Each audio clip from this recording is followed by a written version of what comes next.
We promised you that part two would be coming soon. So, another five. Blah, blah, blah. Hey, the name's Rocket, and I need your help. The Collector has trapped my friends, the Guardians of the Galaxy, in his weird freak show. Check it out. This is the joint we're in, and we need you to help us break out. Got it? Good. Now move it. I gotta go. Here, there is magic for days. Guardians of the Galaxy Mission Breakout, California Adventure. In 2016, it was announced that the Twilight Zone Tower of Terror would be replaced by Guardians of the Galaxy Mission Breakout. At first, Disney Park fans were furious. But after the ride opened, it became a big success, and it won the hearts of many, many people. The ride tells the story of how the Collector had captured the Guardians of the Galaxy and how he is displaying them on his collection for people to see. We enter the queue line where we see many of the Collector's treasures, some living and inanimate objects that he has on display for us to see. The Guardians are obviously not too happy with being tricked, so of course, Rocket Raccoon escapes his cell to be able to save his friends. The problem is, he can't do it alone because his hands don't scan. It won't work unless you help. I don't have clearance. My hands don't scan. Yours do. If you raise your hands, I get the clearance and the chaos begins. It's a foolproof plan.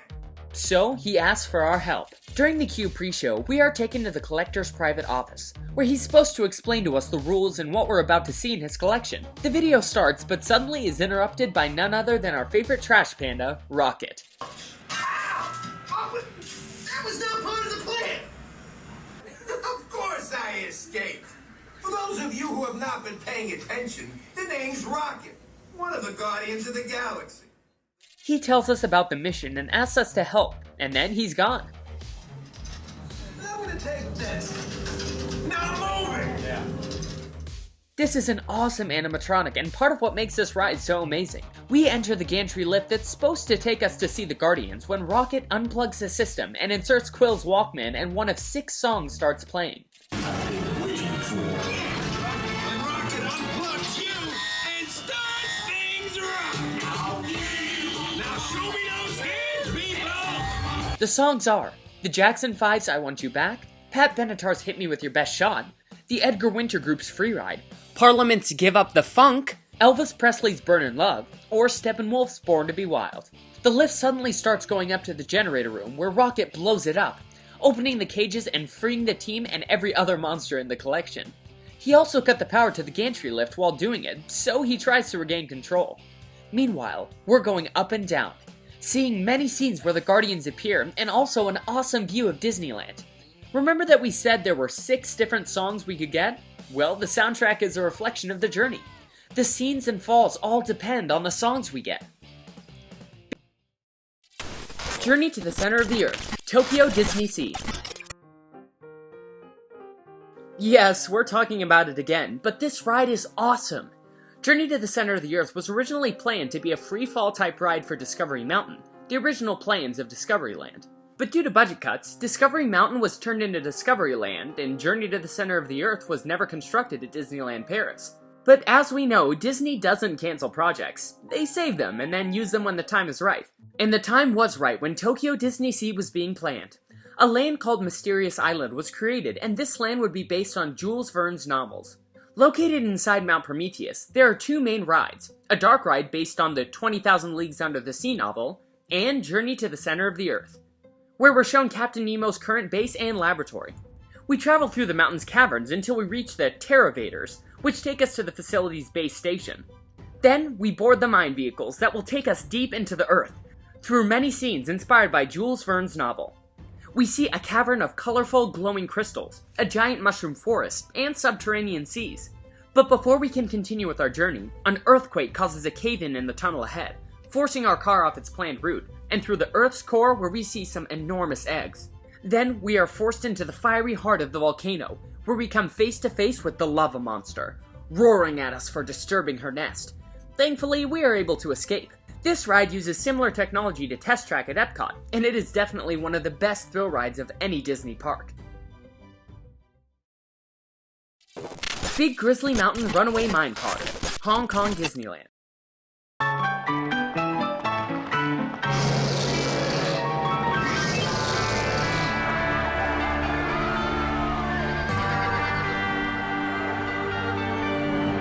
上神秘嘅灰熊山，冒險之旅由你展開，驚險一觸即發。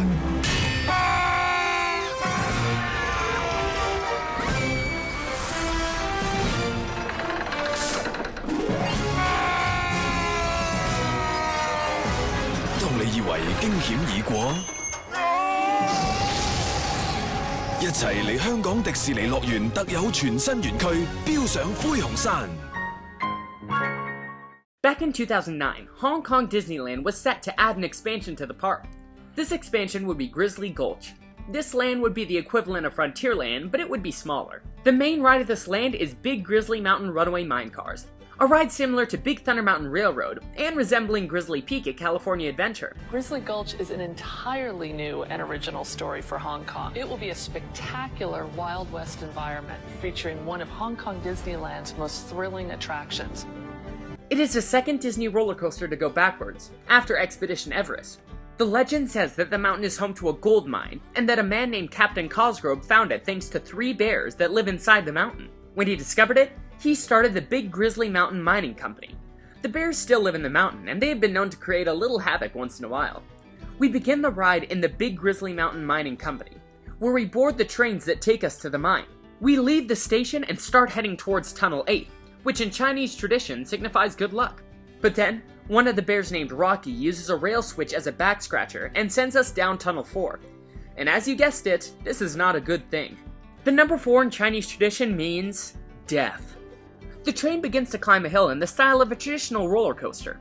Once the train nears the top of the mountain, the lift cable appears to break, causing the trains to go back down the hill in reverse, and along a different track before entering another mine.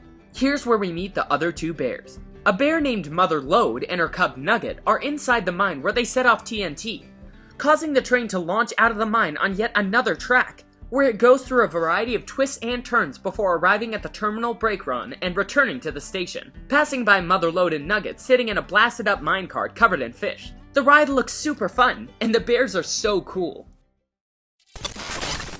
Rock and Roller Coaster, Disney's Hollywood Studios. When Disney opened what used to be MGM Studios in 1989, it only had the Great Movie Ride as an attraction. And while this ride was awesome, the park needed more. 5 years later, the Twilight Zone Tower of Terror arrived, and after that amazing ride, Rock and Roller Coaster opened on July 29, 1999, with a special invitation-only party with Aerosmith as the guests of honor. In the queue, we enter G-Force Records. We go into a room that's looking into a recording studio, where the members of Aerosmith are finishing a recording session. The manager of the group comes in and tells them that they're late for a concert. Steven Tyler is not happy about having to leave us, the band's fans, behind, and requests backstage passes for all of us. Wait a minute, we can't leave these people here like this. We can't? No! Come on, you know how we feel about our fans. Yeah. That's right. Well, guys, what do you expect me to do? Is send them all with you? Hey, Like the wait a minute. I love that idea. How about some backstage passes?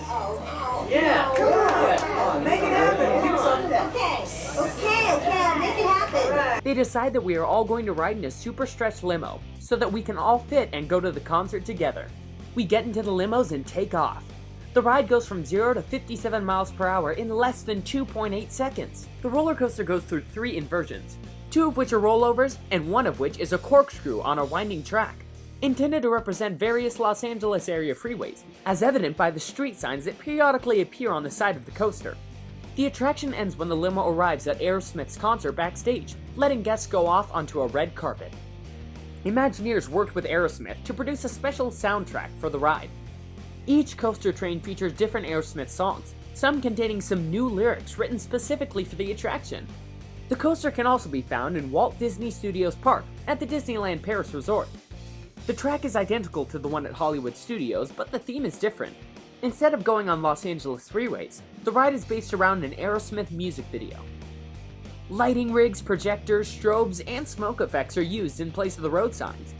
The story of the Paris version is that Aerosmith, working with engineers, have created a revolutionary new music experience at the Tour de Force Record Studios. After watching the pre-show, which features Aerosmith's Steven Tyler hyping up the ride, we're taking into the testing area to board the sound trackers. Each sound tracker or card has its own theme. There are 5 different light shows and 5 different soundtracks, one for each sound tracker. At the 2018 D23 Expo in Japan, it was announced that the Walt Disney Studios Park Rock and Roller Coaster would be replaced by a new Iron Man themed coaster. Big Thunder Mountain Railroad. Unleash the runaway mine trains on Big Thunder Mountain, but every day, Big Thunder strikes.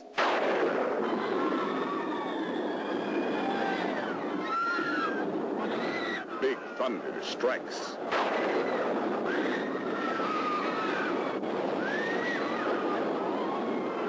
It could only happen at Disneyland. Big Thunder Mountain Railroad was planned to open in the early 1970s as part of a pavilion named Western River Expedition. This pavilion was supposed to open at Magic Kingdom, but the opening of Pirates of the Caribbean made it impossible, since Western River Expedition was too expensive. Imagineer Tony Baxter decided that the ride should be built as a different attraction, so the project for Big Thunder Mountain Railroad was alive again. In 1974, the project was put on hold once again because resources and personnel were put to work exclusively on Space Mountain. This was good news for Big Thunder Mountain Railroad, because use of computers in attraction design was just beginning when the project was resumed, and this created a smoother ride. Actually, the ride was one of the first Disney rides to use computer-aided design. Even though the attraction was designed for Disney World, it opened first in Disneyland in 1979. And then a larger version opened at the Magic Kingdom in 1980. It also opened in 1987 at Tokyo Disneyland, and 1992 in Disneyland Paris. Each version of the ride is located in different parts of the park, and has different background stories. Disneyland and Disneyland Paris's rides were refurbished where the ride was rebuilt from scratch. Disney dismantled the coaster, had entirely new track pieces fabricated, and then put the ride back together. Some small changes were made in the scenery, but the best part of the refurbishment is the explosive finale. Before the refurbishment, the last hill of the ride was filled with large red rock pieces that rumbled and shook as if the train were caught deep inside a tunnel during a devastating earthquake. Now, the train enters the final lift, but this time we don't encounter an earthquake. We now find a tunnel where a spilled and flaming lantern has lit trails of fuses. The train continues up the hill with threatening sparks chasing it, each igniting TNT tucked into the mountain walls. The explosives blast one at a time, expelling smoke onto the train until they finally meet at the mother lode atop the lift hill. When it blows, the mountain rumbles and a massive bank of pressurized fog blasts at the train, enveloping it as it crests the hill and continues along the snaking course. Each version of the steel coaster is amazing. Any rides we missed? Let us know in the comments, and maybe there will be a part 3. So now it's time to announce the giveaway winner. But before we do it, we would like to thank our friends from Ye Olde Proppe Shoppe. If you haven't, be sure to check out their store, where you can find lots of amazing signs like this one. And the winner of the giveaway is...